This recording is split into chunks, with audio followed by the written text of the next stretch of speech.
যারা নতুন ক্লাস 11-এ সমাজতত্ত্ব বিষয় নিয়ে মানে পড়া শুরু করে দিয়েছো, ঠিক আছে, তাদের জন্য দেখো তোমাদের কি নিয়ে এসেছি আজকের আমার ভিডিওতে, আমার ইউটিউব চ্যানেলে। কি বলতো, যে তোমরা যারা ক্লাস 11-এ একাদশ শ্রেণীতে সমাজতত্ত্ব বিষয়টা মানে নিয়েছো, সেখানে তোমাদের দুটো করে সেমিস্টার পরীক্ষা দিতে হবে। একাদশে দুটো দিতে হবে, আর দ্বাদশে তোমাদের দুটো দিতে হবে। ক্লাস 11-এ দুটো, ক্লাস 12-এ দুটো দিতে হবে। এখন নতুন নিয়ম হয়েছে, ঠিক আছে, জাতীয় শিক্ষানীতিতে এখন সেমিস্টার ওয়াইজ তোমাদের এক্সাম দিতে হবে, এবং প্রত্যেকটা সেমিস্টারে 40 করে থাকবে, ঠিক আছে। কত নাম্বার করে থাকবে বললাম? তোমার থাকবে 40 নাম্বার, মানে তোমাদেরকে 40 নাম্বারের প্রথম সেমিস্টারের পরীক্ষা দিতে হবে। আজকে তোমাদের আমি এই যে সমাজতত্ত্ব বিষয়টা আছে, এইটাতে তোমাদের ফার্স্ট সেমিস্টারে কি কি থাকবে, হ্যাঁ, কোন কোন অধ্যায় তোমাদের পড়তে হবে, এবং কত নাম্বারে বিভাজন আছে, কতগুলো যে তোমার অধ্যায় পড়ছো, সেই অধ্যায়গুলো থেকে, সেই চ্যাপ্টারগুলো থেকে কটা করে কোশ্চেন আসতে পারে, এবং সেইগুলো টোটাল 40 মার্কস কিভাবে বিভাজন করা হয়েছে, সেগুলো তোমাদের আমি আজকের আমার এই ভিডিওর মাধ্যমে বলে দেব, ঠিক আছে। পুরোটা তোমরা দেখো, তোমরা অনেকটাই উপকৃত হবে আমার এই ভিডিও থেকে, ঠিক আছে। তো প্রথম যে সেমিস্টার সেটা 6 মাস করে ভাগ করা হয়েছে। তো প্রথম সেমিস্টারে তোমার কত থাকবে বললাম, যে 40 মার্কসের কোশ্চেন থাকবে প্রথম সেমিস্টারে। তাহলে প্রথম সেমিস্টার সেটা কিন্তু পুরোটাই তোমার এমসিকিউ মার্কসের হবে। কি বললাম? এমসিকিউ হবে, এমসিকিউ মার্কসের হবে। এই যে এমসিকিউ মার্কসের কোশ্চেনগুলো হবে, সেইগুলো কোন কোন অধ্যায় থেকে হবে, বুঝেছো? অধ্যায়ের কি কি নাম আছে? সমাজতত্ত্বে তো অনেক চ্যাপ্টার আছে, এইবার সেই প্রত্যেকটা চ্যাপ্টার থেকে তো যদি দিয়ে দেয় তাহলে তো হবে না, সেরকম করে সেমিস্টার ওয়াইজ ভাগ করে দেওয়া হয়েছে, যে প্রত্যেক সেমিস্টারে তোমার কোন কোন অধ্যায় তোমাদের পড়তে হবে, ঠিক আছে। আগে তো সবগুলো একসাথে ছিল, টোটাল 80 মার্কসের কোশ্চেন আসতো, এখন তো হয়ে গেছে 40 করে থাকবে, তারপরে তোমার 20 মার্কসের প্রজেক্ট থাকছে। তো এইবার কি কি অধ্যায় থাকবে দেখো। প্রথম অধ্যায় তোমাদের পড়তে হবে কি বলতো? প্রথমে তোমাদের পড়তে হবে সমাজতত্ত্বের ভূমিকা। কি বললাম? যে প্রথম অধ্যায় তোমাদের পড়তে হবে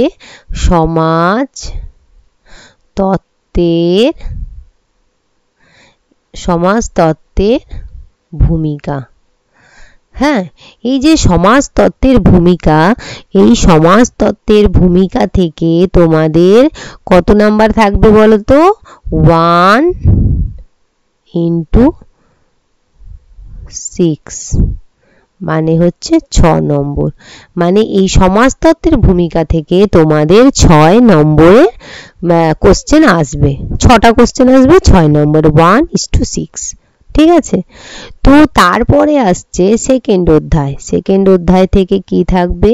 সেকেন্ড অধ্যায় থাকবে মৌলিক সমাজতাত্ত্বিক ধারণা সমূহ, ঠিক আছে। তো এই সমাজতত্ত্বের ভূমিকার মধ্যে কি কি থাকবে সেগুলো আমি পরপর আমার ভিডিওতে তোমাদের বলে দেব। হ্যাঁ, এই যে মৌলিক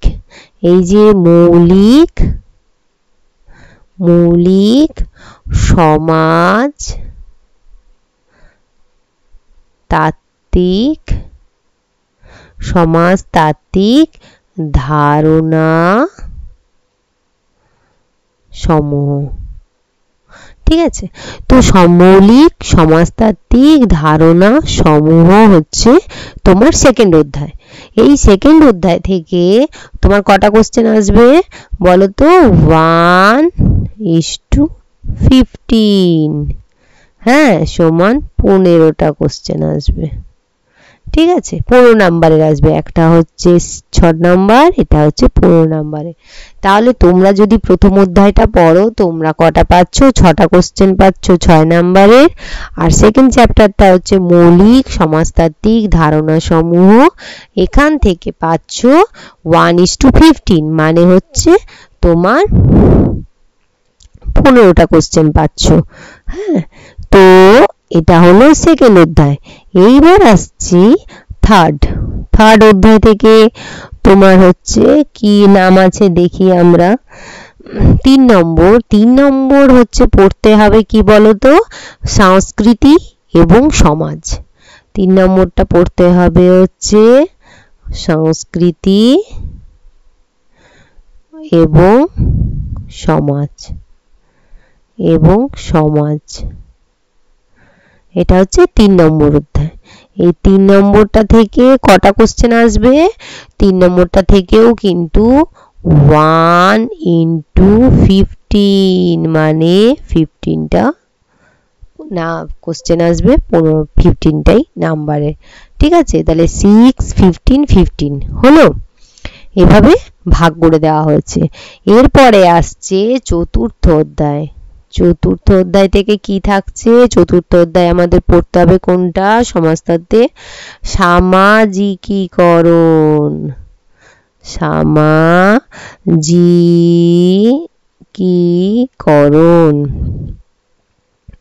এই সামাজিকীকরণ থেকে থাকছে কত নাম্বারের কোশ্চেন, 4 নাম্বারের কোশ্চেন, 1:4 মার্কস থাকছে। ঠিক আছে, তাহলে তোমার আমাদের প্রথম সেমিস্টারে তাহলে টোটাল সমাজতত্ত্বে 4টে অধ্যায় পড়তে হবে। ঠিক আছে, তোমরা ভালো করে বুঝে নাও কি কি বললাম, যে সমাজতত্ত্বে যে ফার্স্ট সেমিস্টারে এক্সাম হবে তোমাদের 4টে অধ্যায় পড়তে হবে।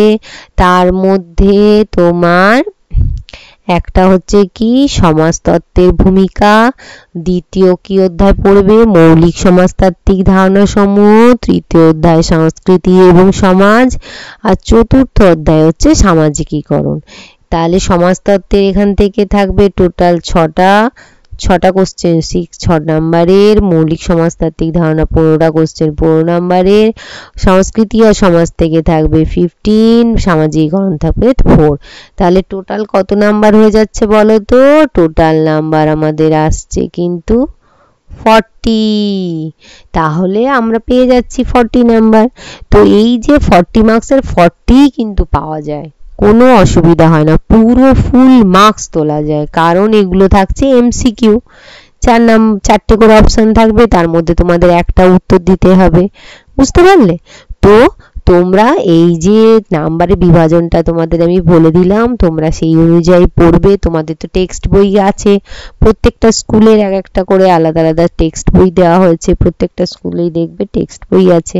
তোমরা সেই টেক্সট বই অনুযায়ী সুন্দর করে পড়বে এবং ভালো করে তোমরা চ্যাপ্টারগুলো ভালো করে পড়বে, তার কোশ্চেন অ্যান্সারগুলো পড়বে, তাহলে দেখবে পুরোটাই তোমরা সব কোশ্চেনের উত্তরগুলো লিখতে পারবে, কোনো অসুবিধা হবে না। ঠিক আছে, তো আমি তোমাদের এই ভিডিওর মাধ্যমে তোমাদেরকে নাম্বারে কিভাবে বিভাজন করা হয়েছে সেমিস্টারে এটা বলে দিলাম। এরপরে যখন তোমরা আবার সেকেন্ড সেমিস্টারে উঠবে তখন আবার সেকেন্ডটা বলে দেবো। ঠিক আছে, তো তোমাদের কেমন লাগলো তোমরা অবশ্যই বলবে। আর একটা কথা তোমাদের আমি বলে দিই, এইবার যে এই যে নাম্বারে আমি 4টে বিভাজন বলে দিলাম, ঠিক আছে, যে এই 4টে মানে বললাম যে অধ্যায় থেকে থাকবে, এরপরে প্রশ্নের টাইপটা কেমন হবে, শুধু কি অপশন দেবে না অন্য কিছু থাকবে? এমসিকিউ তো থাকবেই, সে তো বোঝাই যাচ্ছে, কিন্তু কেমন ধরনের থাকতে পারে? আর জানো তো এখন না ওই জাতীয় শিক্ষানীতি হয়ে গিয়ে তোমার নতুন যে জাতীয় শিক্ষানীতি ওইখানে কি হয়েছে, তোমার প্রশ্নের টাইপটা কিন্তু একটু চেঞ্জ হয়েছে। মানে তোমরা ধরো বইটা পড়লে, এবার পড়ার পরে তোমরা কতটা কি জানলে শিখলে তার উপরে বেস করে কিন্তু তোমাদের কোশ্চেন থাকবে। এই যে MCQ fill in the blanks থাকতে পারে, তোমার এই যে 40 মার্কসের টোটাল আসবে তার মধ্যে ফিল ইন দ্য ব্ল্যাঙ্কস থাকতে পারে, তার মধ্যে কলাম ম্যাচিং থাকতে পারে। বুঝতে পারলে তো? এরকম ধরনের। তারপরে অ্যাসারশন রিজনিং টাইপের কোশ্চেন থাকতে পারে, তারপর ডায়াগ্রাম বেসড কোশ্চেন থাকতে পারে, বুঝেছো? এইগুলো এই ধরনের মানে কোশ্চেনগুলো থাকবে এমসিকিউ। তারপরে রিঅ্যারেঞ্জমেন্ট অফ সেন্টেন্স থাকতে পারে, হ্যাঁ, রিঅ্যারেঞ্জ করতে হবে, বা ট্রু ফলস টাইপ কোশ্চেন থাকতে পারে, কেস বেসড কোশ্চেন থাকতে পারে। মানে তোমাদেরকে যথারীতি খুব ভালো করে সমাজতত্ত্ব বিষয়টা পড়তে হবে, বুঝতে হবে। মানে তোমাদের ডাইরেক্ট হচ্ছে এরকম করে কোশ্চেন থাকবে না এখন। কিছুটা হয়তো একটা দুটো কোশ্চেন ডাইরেক্ট থাকলো, কিন্তু কিছুটা ইনডাইরেক্টে থাকবে। তো সেই জন্য তোমাদেরকে খুব ভালো করে সুন্দর করে জানতে হবে, বুঝতে হবে, ঠিক আছে? তো তোমাদের আমার এই ভিডিওটা কেমন লেগেছে তোমরা জানিও, এবং তোমরা আমার এই ভিডিওটা ভালো করে শোনো, বোঝো যে কিভাবে আমি তোমাদের নাম্বার বিভাজন করে দিয়েছি, দেখিয়েছি, এবং এই রকম টাইপেরই তোমাদের আসবে, বুঝেছো তো? তো আলাদা কিছুই না, এরকম ধরনের আসবে, একদম চিন্তা করার কিছু কারণ নেই। আর খুব ভালো করে চ্যাপ্টারটা পড়বে, বুঝবে, দেখবে কোনো অসুবিধা হবে না, খুব ইজি মনে হবে। সমাজতত্ত্ব এমনি ভালো, খুব ভালো একটা সাবজেক্ট, কোনো অসুবিধা হবে না, বুঝেছো? আর এরপরে তোমাদেরকে টপিক ওয়াইজ আমি একটু করে ডিসকাস করে দেবো, দেখবে তোমাদের খুব ভালো লাগবে। হ্যাঁ, আর আমার এই চ্যানেলটা যদি তোমাদের ভালো লাগে, তোমরা যদি আমার এই চ্যানেলটা থেকে উপকৃত হও, তাহলে অবশ্যই সাবস্ক্রাইব করো, লাইক করো, এবং বন্ধুদের মধ্যে শেয়ার করো। হ্যাঁ, বন্ধুদের মধ্যে শেয়ার করলে দেখবে কোনো হয় না যে বাবা বন্ধুরা জেনে যাবে, সেরকম কিছু ব্যাপার থাকে না, বুঝতে পারলে তো? তো যাই হোক, তোমরা আমার সাথেই থেকো, এবং আমার ভিডিও চ্যানেলগুলো, মানে আমার যে ইউটিউব চ্যানেল, সেটার মধ্যেই তোমাদের কেমন লাগছে সেটা অবশ্যই আমাকে জানিও, ঠিক আছে? নেক্সট ভিডিও নিয়ে আবার আমি চলে আসবো। তাহলে আজকের এই পর্যন্তই।